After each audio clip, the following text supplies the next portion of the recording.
అత్తయ్య, రేపు తెల్లవారుజామున నేను ఉరి తీస్తున్నాను. నీ చివరి కోరిక ఏమైనా ఉంటే చెప్పు, అమలు చేస్తాం. నన్ను తలకిందులుగా ఊరి తీయండి అయ్యా. ఏవండి, మీరు ఎలాగో పెళ్లికి రానంటున్నారు కదా, నేను పిల్ల వెళ్ళొస్తాం. ఏమైనా చదివించమంటారా? ఏం అక్కర్లేదు. పెళ్లి కూతురు ఎంటెక్, పెళ్లి కొడుకు ఎంబీఏ చదివారట. మనం కొత్తగా చదివించాల్సిన పనేం లేదు. ఏంటి, బయటకు వెళ్తున్నారా? ఇప్పుడు అలా వచ్చినప్పుడు అలాగే రావాలి, లేకపోతే తాత తీస్తా.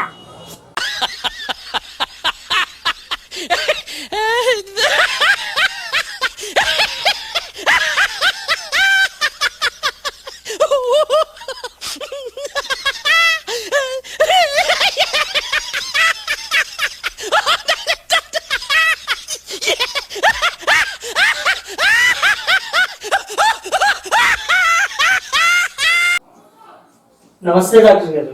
కూర్చోండి. ఏంటి విషయం చెప్పండి. డాక్టర్ గారు, నా కళ్ళు మసగ్గా ఉన్నాయండి. అసలు ఏమి సరిగ్గా కనిపించట్లేదండి.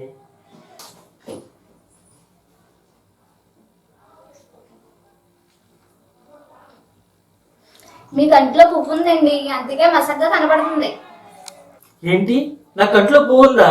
మరోసారి చూడండి డాక్టర్ గారు. మళ్ళీ చూడాలా? ఎందుకయ్యా? ఇంకొకసారి చూడండి డాక్టర్ గారు.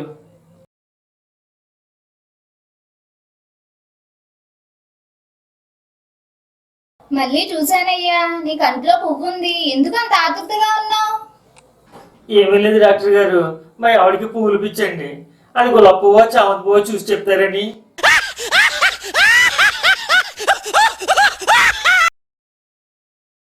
రాములమ్మ, రేపు ఉదయం నిన్ను ఉరి తీయబోతున్నాము. నీ చివరి కోరిక ఏమైనా ఉంటే చెప్పు, అమలు చేస్తాము. తరగదు అనే సీరియల్ చివరి భాగం చూడాలండి సార్. సార్, మేము జనాభా లెక్కలకు వచ్చాం సార్. చెప్పండి. మీ పేరేంటి సార్? మాలోకం అండి. మీ వయసు ఎంత సార్? నిన్న ఆదివారం మధ్యలో అలా నుంచున్నానండి. 29 అలా వెళ్ళి 30 ఇలా వచ్చాయండి. ఇల్లు అలాగనే పండగ కాదురా. అవునన్నా, అలికేసి ముగ్గులు కూడా పెట్టాలి, అప్పుడే పండగన్నా.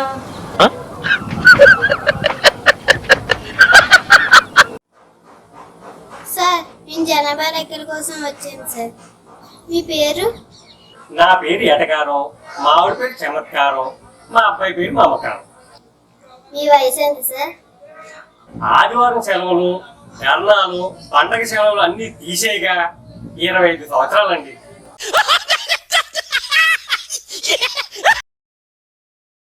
అమ్మను నువ్వే జాగ్రత్తగా చూసుకోవాలమ్మా. సరేనా అన్న? నా టైం అయిపోయింది, నేను దేవుడి దగ్గరికి వెళ్ళిపోతున్నానమ్మా. నువ్వు జాగ్రత్త.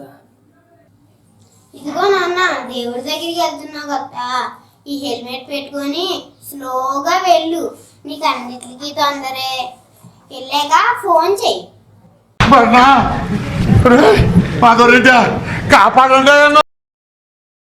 బిర్యానీ చేయలేదా అన్నయ్య? ఇక్కడ గంజి నీళ్ళు కూడా దిక్కులేదు, కానీ నీకు బిర్యానీ కావాలా? అవుతుందో. మా వాడికి గుండె దడగా ఉంటుంది, కంగారుగా ఉన్నాడు. సార్ చూస్తారేమో తీసుకొచ్చాం.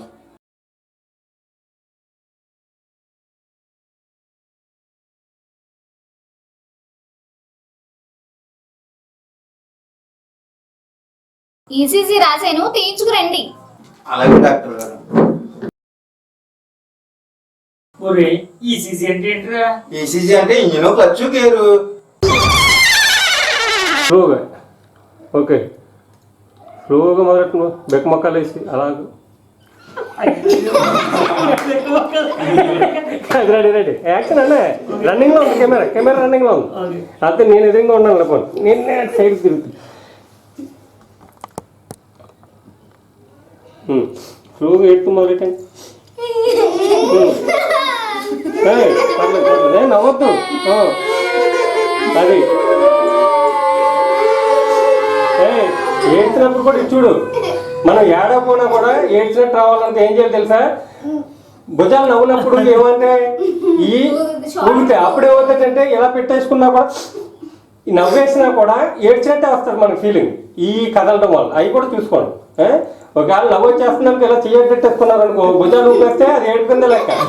మేము నిజంగా ఏడ్చింది అలాగే చేసేవాళ్ళం. పేషెంట్ పడిపోయేవాడు, ఆడు ఏ పడిపోయి ఓ నవ్వేసేవాళ్ళు లాగేసేవాళ్ళు చూసేవాడు, అయ్యో తగ్గేసేస్తున్నాడండి అలాగా. ఓకేనా, అది రన్నింగ్లో ఉంది. స్లోగా బిక్కమొక్క వేసి కిందకలాగా. ఓకే, అది మీరు ఎంతవరకు చేయగలరో చేయండి. భుజాలు కదలాలి, ఏడ్చినప్పుడు భుజాలు.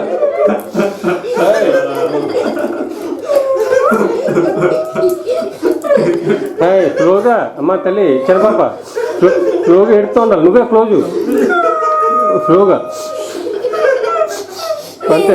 కెమెరా చూడొద్దు, ఇక్కడ కానీ చూసి కానీ స్లోగా చూడొద్దు.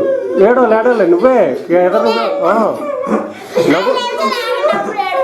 నవ్వద్దు. అందరూ ఫీల్డ్లో ఉన్నారు, నువ్వు ఫీల్డ్లోకి వచ్చే. చేతులు వద్దు, అలా ఉండు. చేతులు కదపకో అలా ఏడంతే ఇలా పెట్టుకుని నువ్వే ఎదరా. రెడీ, అలాగా అంతే తప్ప నవ్వద్దు ఎవరు.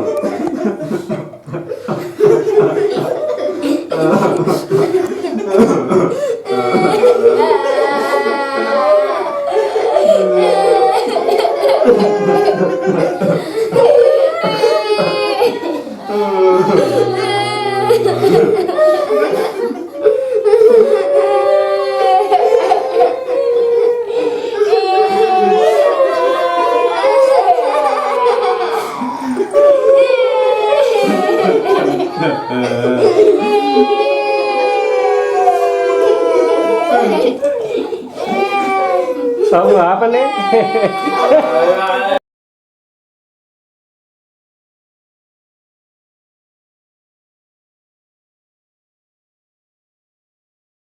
చేతులకి కలపొద్దు, అలాగే సౌండ్లో చేయొద్దు. బాధపడుతున్నట్టే ఈ ఊపిరి పీల్చుకుంటే సరిపోద్దు. రెడీగా అలాగే స్లోగా నేను చెప్తున్నా, నవ్వద్దు. రెడీ ఇప్పుడు స్లోగా కొంచెం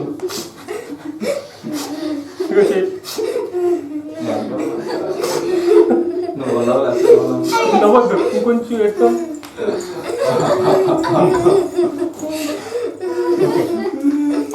నవ్వద్దు కొంచెం ఊపిరి. ఫేస్ నవ్వద్దు, ఫేస్ నవ్వకుండా. చూడు నవ్వు, చూడు ఫేస్ నవ్వుకోతుంది. పట్టి సీరియస్ అమ్మ పడితే ఏడుతో చూడు, అలా ఏడు. కొట్టిన సరిపడతాయి.